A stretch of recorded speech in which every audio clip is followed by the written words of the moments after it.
அவங்க யோசிக்கிறது கரெக்டு தானே. எல்லா பொண்ணுங்களும் தனக்கு ஒரு அழகான ஹஸ்பண்ட் வரணும் தானே ஆசைப்படுவாங்க.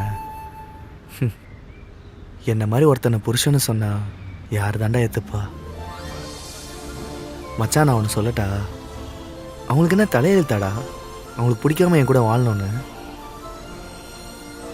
அது மட்டும் இல்லாமல் அவங்க என்னை விட்டு போனாதான் சந்தோஷமாக இருப்பாங்க. ஒரு நல்ல லைஃப் பார்ட்னர் கிடைப்பான். டேய், அவளுக்கு கிடைப்பான்டா. உனக்கு நீ என்ன பண்ணுவ?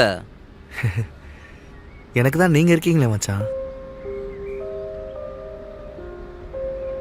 மச்சான், உனக்கு கொஞ்சம் கூட கஷ்டமாகவே இல்லையா?